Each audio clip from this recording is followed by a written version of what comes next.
तो दोस्तों आप सबका स्वागत है वापस से लूप टॉक में। आज हम जिस मूवी का एक्सप्लेनेशन करने जा रहे हैं उसका नाम है क्रेवन द हंटर। पर उससे पहले अगर चैनल को सब्सक्राइब नहीं किया है तो जल्दी से कर दीजिए ताकि आप और ऐसी मजेदार वीडियोस देख सके। तो दोस्तों बढ़ते हैं वीडियो की तरफ। तो दोस्तों मूवी की स्टार्टिंग में ही हमें क्रेवन की मॉम की डेथ दिखाई जाती है, इसीलिए वो अपने बेटे और उसके हाफ ब्रदर लुमिट्री को पिक करने के लिए पहुंचता है ताकि वो अपने बच्चों को ड्रग ट्रैफिकिंग और ऑपरेशंस में शामिल कर सके, जिससे हमें पता लगता है कि वो अपने बच्चों को अपने ही तरह एक गैंगस्टर बनाना चाहता है। लेकिन हम देखते हैं कि उसे लिमिट्री पर इतना भरोसा नहीं है जितना कि वो अपने बेटे सर्गी पर करता है। हम देखते हैं कि वो दोनों को हंट की ट्रिप के लिए अफ्रीका ले जाता है और हम देखते हैं कि सर्गी हंटिंग की प्रैक्टिस बड़े अच्छे से करता है और वो लिमिट्री को ताना भी देता है कि तुम अपने भाई से कुछ सीखो। और लिमिट्री को ये बात बिल्कुल भी अच्छी नहीं लगती कि उसके फादर हर वक्त उसे नीचा दिखाते रहते हैं, लेकिन सर्गी अपने भाई से बहुत ज्यादा प्यार करता था। और हम देखते हैं कि जब दोनों ब्रदर वहाँ पर हंटिंग कर रहे थे तो अचानक से उनके सामने एक बड़ा सा लायन आ जाता है, जिसे देखकर लिमिट्री बहुत ज्यादा डर जाता है। लेकिन फिर सर्गी उसके आगे आकर उसे प्रोटेक्ट करता है। लेकिन हम देखते हैं कि हाथ में वेपन होने के बावजूद भी सर्गी लायन को शूट नहीं करता और इतने में लायन सर्गी पर अटैक कर देता है। और हम देखते हैं कि लायन वहाँ से सर्गी को साथ में ले जाता है और तभी सीन शिफ्ट होता है। हमें छोटी सी लड़की दिखाई जाती है जिसका नाम कैलिप्सो है और हम देखते हैं कि उसकी ग्रैंड मदर एक टैरो कार्ड रीडर है और वो उसको बताती है कि उन सबके पास एक ऐसी पावर है जिससे कि वो बता सके कि आने वाला फ्यूचर क्या हो सकता है। और तभी उसकी ग्रैंड मदर उसे कार्ड देती है और एक सीरम देती है और ये भी प्रेडिक्ट करती है कि तुम आज किसी लड़के की जान बचाओगी। और फिर वही हुआ। और जैसा कि हमने देखा कि लायन सर्गी को अपने साथ ले गया था और उसी इंसिडेंट के दौरान कैलिप्सो भी बाजू से निकल रही थी और उसकी नजर सर्गी पर पड़ती है जो कि बहुत घायल हो चुका था। और फिर जल्दी से कैलिप्सो जाकर उसको ये सीरम पिला देती है और ज्यादा मदद के लिए वहाँ पर वो एम्बुलेंस को भी इन्फॉर्म कर देती है। लेकिन हम देखते हैं कि हॉस्पिटल में पहुंचने के बाद तुरंत सर्गी की सांसें रुक जाती है और लगभग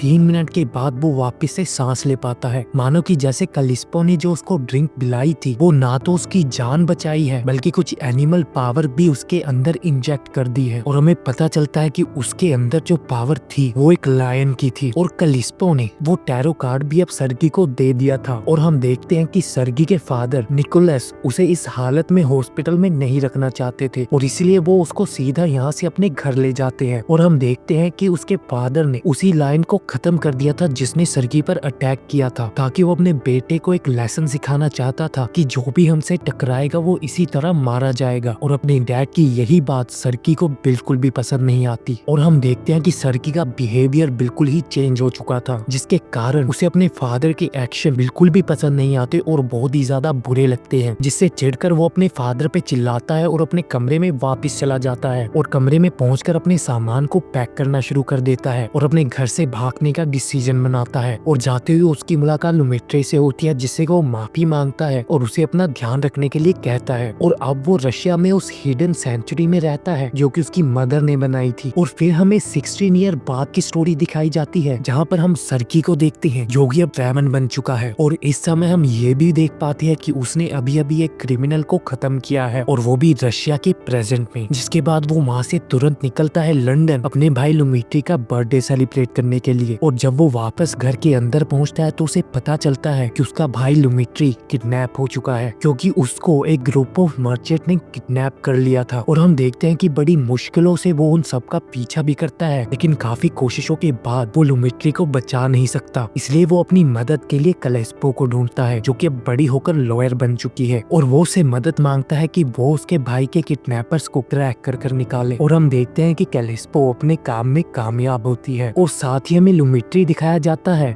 और उसका किडनैपर जिसका नाम एलेक्सी था। और हमें यहाँ पता लगता है कि एलेक्सी की दुश्मनी निकोलैक्स से है क्योंकि वो उसके बिजनेस को टेक ओवर करना चाहता है और उससे भी बड़ा गैंगस्टर बनना चाहता है। और फिर एलेक्सी प्लान बनाकर क्रेवन को एक जगह पर बुलाता है जहाँ पर क्रेवन को पहुँचने के बाद पता लगता है कि वो इसके लिए एक जाल था और वहाँ पर ढेर सारे लोग क्रेवन पर हमला कर देते हैं, लेकिन क्रेवन वहाँ से बच निकलने में कामयाब होता है। और तभी उस जगह पर एक फॉरेनर पहुँचता है जिसके पास एक अजीब सी पावर थी कि जैसे कोई भी इंसान उसको सुन या देख नहीं पाता हो, क्योंकि उसके पास इतनी स्पीड है कि लोग उसको आता जाता देखकर नोटिस ही नहीं कर पाते। और वो एलेक्सी से मिल चुका है और वो उसके साथ मिलकर क्रेवन को खत्म करना चाहता है, क्योंकि वो काफी टाइम से क्रेवन को स्टडी कर रहा है और वो जानता है कि उसके अंदर भी कुछ सुपर पावर्स है, क्योंकि क्रेवन ने भी ऐसे ढेर सारे मर्डर किए थे जिसके जिसकी इन्फॉर्मेशन उस फॉरेनर को छोड़कर किसी के भी पास नहीं थी, और इसीलिए वो लोग मिलकर क्रेवन को ट्रैक कर हंट करना चाहते हैं। और हम देखते हैं कि क्रेवन कलिप्सी के साथ अपनी सेंचुरी जा पहुंचा है और उन्होंने लुमिट्री को क्रेवन का चारा बनाया है ताकि वो लुमिट्री के थ्रू क्रेवन को खत्म कर सके। हम देखते हैं कि वही फॉरेनर क्रेवन की उस सेंचुरी पर अटैक कर देते हैं, लेकिन हम देखते हैं कि फॉरेनर अपने साथ एक ड्रग लेकर आया था जिसके साथ वो कंटिन्यूअसली क्रेवन पर अटैक कर रहा था, जिसके बाद की क्रेवन को बहुत ही ज्यादा हेल्यूजन्स दिखाई देते हैं कि उसके सामने बहुत सारी मकड़ियां आ चुकी है। लेकिन हम देखते हैं कि तभी कैलिस्पो उस फॉरेनर पर हमला कर देती है, जिसके कारण कि वो फॉरेनर मारा जाता है और फिर वो जल्दी से क्रेवन की मदद करने के लिए पहुंचती है और वो उसे एक सीरम पिलाती है, जिसके कारण कि क्रेवन बच जाता है और वो जल्दी से उठकर एलेक्सी पर हमला करने पहुंचता है। और हम देखते हैं कि जब एलेक्सी लुमिट्री को लेकर उसके फादर के पास जा रहा था तब बहुत सारे बुल्स उसकी गाड़ियों पर अटैक कर देते हैं और हम देखते हैं कि एलेक्सी अपनी गाड़ी से उतरकर एक राइनो का रूप ले लेता है, जहां हमें पता चलता है कि एलेक्सी के पास भी कुछ सुपर पावर्स है और वो राइनो बनकर क्रेवन पर हमला कर देता है। और हम उन दोनों के बीच एक काफी अमेजिंग फाइट देख पाते हैं जहां पर क्रेवन राइनो को खत्म करने में कामयाब हो जाता है, लेकिन वो मरते हुए क्रेवन को ये बता देता है कि तुम्हारे भाई को किडनैप करने वाला तुम्हारा फादर ही था। इसलिए क्रेवन जल्दी से अपने फादर के पास जा पहुंचता है, जहां पहुंचकर उसे ये पता चलता है कि निकोलाई पहले से एलेक्सी के बारे में जानता था और वो ये भी जानता था कि वो लुमिट्री को नहीं बल्कि तुम्हें टारगेट करना चाहता है। और फिर हम देखते हैं कि क्रेवन अपने फादर को मारे बिना उसके सारे हथियार लेकर वहाँ से निकल जाता है और हम देखते हैं कि पीछे से एक बेयर आकर निकोलाई को खत्म कर देता है और दूसरी तरफ क्रेवन अपने भाई लुमिट्री को मिलने के लिए पहुंचता है और वो उसको बताता है कि तुम और मैं एक ही जैसे हैं। और फिर सीन शिफ्ट होता है और थोड़े टाइम बाद क्रेवन को ये पता चल जाता है कि उसके भाई लुमिट्री के पास शेप शिफ्टिंग की पावर है, जो कि उसको कुछ डॉक्टर्स ने एक्सपेरिमेंट कर उसके शरीर में इम्प्लाई की थी, जिसके कारण वो उसे यहाँ से जाने के लिए बोल देता है। और जब क्रेवन अपने घर लौटता है तब उसे वहाँ पर एक लायन का थ्रोन और जैकेट दिखाई देती है, जो कि निकोलस ने ही उसके लिए बनवा कर रखी थी और वो उसी लायन की थी जिस लायन ने कभी क्रेवन पर हमला किया था। और हम देखते हैं कि यहीं पर ये मूवी एंड हो जाती है। तो दोस्तों, आपको ये वीडियो कैसी लगी प्लीज कमेंट कर बताना और इस चैनल को भी सब्सक्राइब कर दीजिए आगे आने वाली वीडियोस के लिए। तो दोस्तों, मिलते हैं अगली वीडियो में।